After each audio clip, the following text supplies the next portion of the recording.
हरिओम.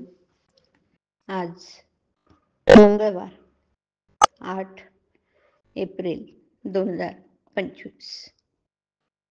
सद्गुरू ब्रह्मचैतन्य गोंदवलेकर महाराज आज आपल्याला सांगणार आहेत की शंका न ठेवता नाम घ्यावं.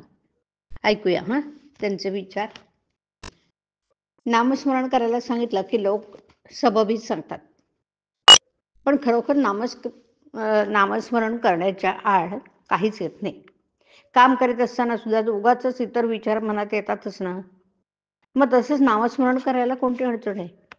उगाच दुसरे विचार करण्यापेक्षा भगवंताचं नाम घ्यावं, हे बरं नाही का? वेळ सापडताच तो व्यर्थ गप्पा गोष्टीत न घालवता नामस्मरण करावं, श्रद्धा ठेवून करावं. 2 प्रवासी पायी जात होते. त्यांना भूक लागली. जाताना एक आमराई लागली.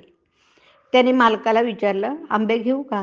मालक म्हणाला, 15 मिनिटात जितके आंबे खाता येतील तितके खा.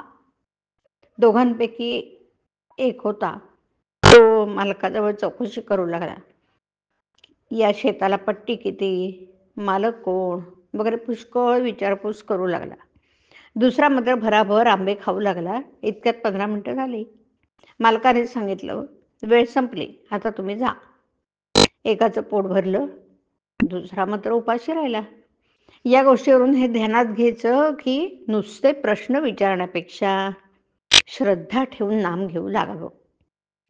नामाचा अर्थ आपल्याला जरी कळला नाही तरी तो भगवंताला कळतो. म्हणून नामाचं महत्त्व कळो वा न कळो, नाम घेत राहावं. ध्रुवाने काय केलं? नारद वचनावर विश्वास ठेवून नामस्मरण प्रेमाने करू लागला. तो इतर विचारांच्या शंका कुशंकाच्या नादी लागलाच नाही. एकतत्व नाम हेच त्याने धरलं आणि म्हणून त्याला नारायण प्रसन्न झाला. संत निस्वार्थी असतात. ते तळमळीने सांगतात, त्यावर आपण श्रद्धा ठेवावी आणि नाम घ्यायला सुरुवात करावी आणि अखंड नामातच राहावं.